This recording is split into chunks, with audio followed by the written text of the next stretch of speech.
April from April's Home, and today I thought I would share with you 10 different things that you can do when you are overwhelmed with your homemaking chores. I have been a homemaker now for a little over 25 years, a full-time homemaker. I was a full-time stay-at-home mom, so I definitely know what it's like when you get overwhelmed with your housekeeping chores and your homemaking chores.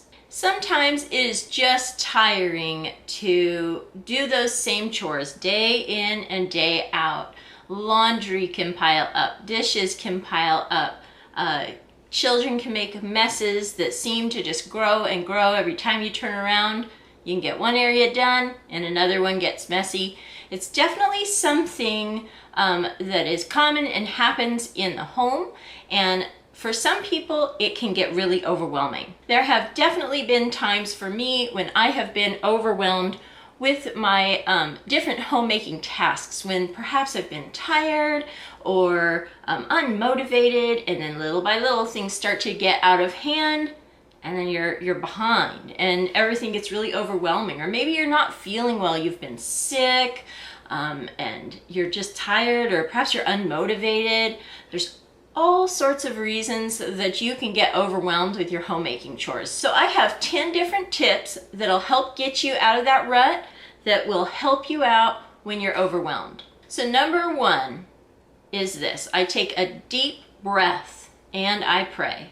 I like to just kind of refocus myself. If everything is crazy and overwhelming, it's really important to just remember to breathe, to take a good deep breath and let it out. Maybe do that a few times. I have actually gone online over the years and learned some really good breathing techniques. I would encourage you to do the same and look those up. Getting that fresh oxygen to your brain really helps out. It helps you think clearer, helps you calm down, and just be able to tackle whatever you need to do. So number one, take a deep breath.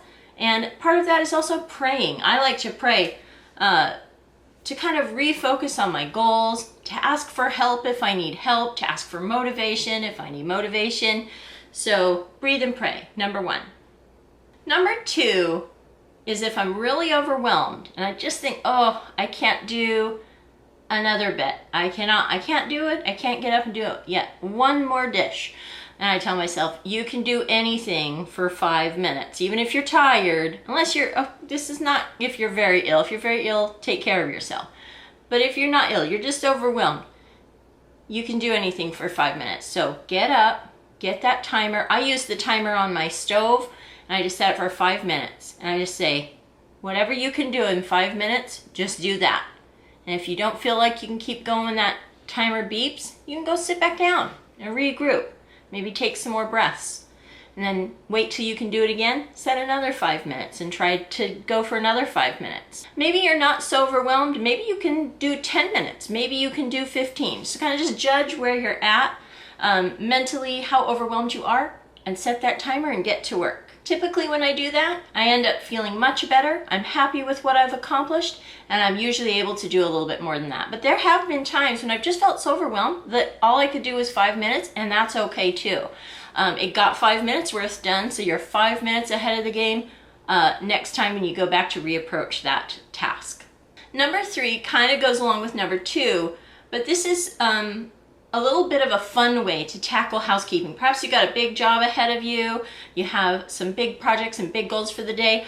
I like to make it a game. So number three, make it a game. I love to challenge myself. I set my timer for 15 minutes. I go in one whole room, and I say, how much can I do in this room in 15 minutes? Sometimes you can clean the whole room. It's amazing what you can get done in 15 minutes. And then as soon as that timer beeps, I go to the next room. Even if I'm not quite finished with the other room, I go to the next room. Set the timer for 15 more. How much can I do in that room for 15 minutes?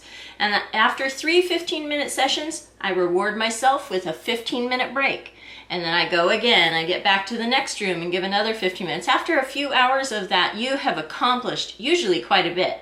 And it's kind of fun to see how much you can get done in 15-minute time slots. It's amazing, and you can get quite a bit done in that length of time. So definitely make it a game.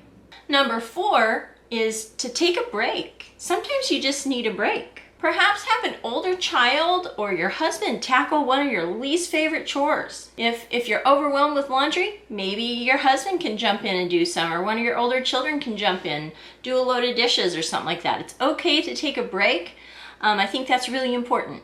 And as far as parenting goes, which is also part of your homemaking tasks, if you have younger children in the home, perhaps you need a break from your children or from your family. So maybe arrange for a sitter, or see if the grandparents can step in and take care of the kids, and you can go have a day for yourself. You can go out to one of your favorite places. Sometimes you just want to be in your home and the children have gone off to the grandparents, and you can just have a few minutes of silence and quiet to just think and regroup. So taking breaks is important. Number 4, taking breaks. Definitely schedule in those breaks. It'll help you to not be overwhelmed. It'll help you to refresh if you are overwhelmed. Number 5 is to plan. I like to take my notebook here around the house with me and assess what's going on with the house. What do I need to do? So I'll walk with my pen and my paper. I'll walk through every single room in the house and every space, and I'll write down what I need to do. I'll even write down long-term projects, like perhaps, clean and organize this room and save up and look for new curtains, or maybe it needs some touch-up paint where something has been chipped or wrecked. Think of everything, just assess the room and get it written down. Then you have a plan. I call my plan list, I call it a room by room. And I go room by room and I write my list, I say room by room, and then I have every room listed and every task that I need to do for that room. And then I know I have a plan. It's a little bit less overwhelming when you know you have a plan. Then you can assign days that perhaps you'll be working on that plan, or have an end goal in sight when you'd like to be done with that. It's especially good for things like seasonal cleanups, spring cleaning and fall cleaning. I do some big spring cleaning and fall cleaning sessions where I kind of go through the whole house and get everything done. So that's tip number 5, make a plan. And number 6 goes along with number 5. It's planning again, but this time it's meal planning. If you have your meals planned in advance, it's a lot more likely that you're going to know what's for dinner and have a little easier time getting dinner made up.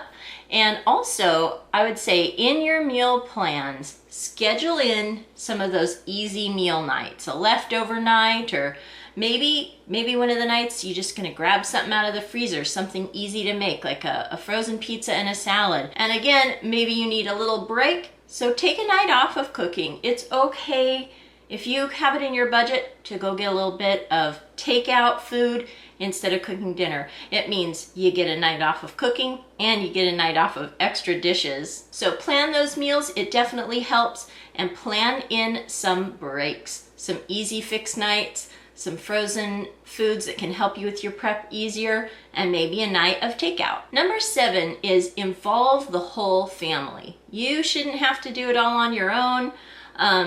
If you have a family and you're homemaking, the whole family should get in on the action. My kids had chores from a really young age. From the time they were little toddlers, I would get out, when I was folding the laundry, I would pick out the tiny little towels, the little hand towels, and I would teach them how to fold it. So from the time they were very little, they had learned how to fold. Then I taught them how to fold the big towels as they got a little bit bigger, and as they got older and older, I would just increase their knowledge in the laundry. My children, I could just say, kids, would you fold and switch for me? That meant go to the laundry room, please, fold everything that's in the dryer, put it away. That's how we do it. We fold it straight from the dryer and we put it right away, and then put the stuff that's in the washer into the dryer. We called that fold and switch. And by the time my kids were in high school, they could run the laundry, no problem. It helps them out now because they're adults and they know how to do laundry. They know how to quickly fold and switch. When they're here sometimes visiting and they hear my dryer end, they'll jump up and help me fold a little laundry. We fold and switch together. So it's a family team. We also tackle big cleaning projects together. If it's a cleaning day, let's jump up and clean everything together. It gets the job done quick and it's not so overwhelming. Everybody should be assigned some tasks. You shouldn't have to do the dishes every single day unless you love to do the dishes. Maybe there's another chore you want to assign out or switch around so you're not always having to do the same task. We called it a family team. We were a family team and we got things done as a team. In the meanwhile, my children learned how to do chores. They were positive contributors to the family, and I felt less overwhelmed. So it was really, really helpful, and I would highly encourage you to do that with both your children and your spouse Everyone's part of the team, and when everybody pitches in, you can clean up the house really fast. It's really helpful if you're feeling overwhelmed with your chores. Number 8 is a tip for when you need to clean up in a hurry, or maybe you're just overwhelmed. One room, oh no, you've gotten out a big project, you've made a big mess. Sometimes I do that. I'm a real projecty person. I start big projects, then I get distracted, and then there will be a big thing to clean up later, or I've made a bunch of cooking happen in the kitchen for the day, and oh my goodness, the kitchen just needs a ton of work. But then you have to clean up quick because somebody's on their way. So if it's a space like a room or something, or perhaps toys are out or a project is out, I like to take a big basket, a big empty basket or a big empty plastic tote, and just quickly put everything in that tote. You can wipe down the surface real quick, dust everything up real quick, and then it looks clean. So it's a lot less overwhelming. And then you can tackle that basket of stuff a little bit later when you have time. Just be sure and not gather up too many of those baskets, because if you have too many baskets to put away, it starts to become an overwhelming project all by itself. Same with the kitchen. If you have a big mess in the kitchen, just jump right in, get all those dishes into the dishwasher, try to wash them up by hand real quick. If you don't have a dishwasher, wipe down your surfaces, put away what you can put away, and that's all you can do. But it's good to kind of tackle a project quickly. If you are feeling a little overwhelmed by it, just grab that basket, clean it up, set it aside, and the look of it being clean helps you to kind of relax about it and not feel so overwhelmed. And then tip number 9 is to declutter. Decluttering always helps. If you can add in a day or regularly declutter, decluttering means less things to clean, less things to put away, and less things to be overwhelming. I love decluttering. I like to try to avoid the clutter in the first place, but I don't always do that. So if I've got clutter, I like to declutter it. It's something I'm always working on, getting things a little more streamlined and a little less cluttery, because it's a lot less overwhelming. So that's tip number 9, declutter. And tip number 10 is a fun one. We're going to end on a fun tip, and that is build in rewards. I love rewards. I loved rewarding my children for chores well done and a job well done, and I like rewarding myself for a job well done. If I've had a long day grocery shopping, I know that at the end of that trip, perhaps I'll get a special drink, maybe a coffee, or maybe I'll pick up a beautiful bouquet of flowers at the store, or a yummy little treat that I found at the store. So build in those rewards. You have a hard kitchen job to tackle, got a ton of cleaning, build in a reward at the end of it. Know that when you're all done, you're going to give yourself an hour to make a cup of tea and read your favorite book or watch your favorite show. Maybe when you've decluttered an area, your reward might be, if I get this whole area all cleaned up and all pretty, I can buy a new piece of decor for it. I could buy a new candle or a new trinket or something to set out. You don't always need to buy something new for your reward. It could be a reward of time, but it's really fun too if you've gotten your whole room all done and clean to put out a new candle or a pretty new flower or something like that. And definitely reward yourself at the end of a long day of work with relaxation time. A nice hot bubble bath, or a nice couple of hours watching your favorite show, having a little treat, something like that. Perhaps reward yourself with an outing day. When you get your whole house cleaned up that week, maybe Friday, that's the day to go on a fun outing. So number 10 is to build in those rewards. It's a little fun way to help yourself feel less overwhelmed if you can focus on a reward at the end of a task. I use that same system if I have somewhere difficult to go. In our family, if we have a doctor appointment, we might be a little bit nervous about it, but we all know that when the doctor visit is done, there is probably a fun reward in store. My kids have always done that, and the adults have done that too, and I know that my kids still do that too. So reward yourself. If you have a difficult task and you've completed it, why not have a little bit of a reward? It doesn't have to be big, it just has to be something fun that you love. So those are my 10 tips for when you're feeling overwhelmed with your homemaking chores. Homemaking can be kind of overwhelming sometimes. It's a job that never ends. You can get that dish done, you think you're all done with dishes, and then one more shows up. And every single day, dishes arrive. And every single day, laundry arrives and messes happen and dust settles on things that you've just dusted. But that's okay. It could be a little overwhelming. But if you use these 10 tips, it'll help you tackle some of those overwhelming tasks. And just in general, it'll help you when you're overwhelmed with your homemaking chores. So I hope you enjoyed this video and the 10 tips that I gave for helping you when you're feeling overwhelmed with your homemaking chores. If you liked this video, give it a thumbs up, hit subscribe for more videos from April's Home. Thank you so much for watching, and I'll talk to you later. Goodbye.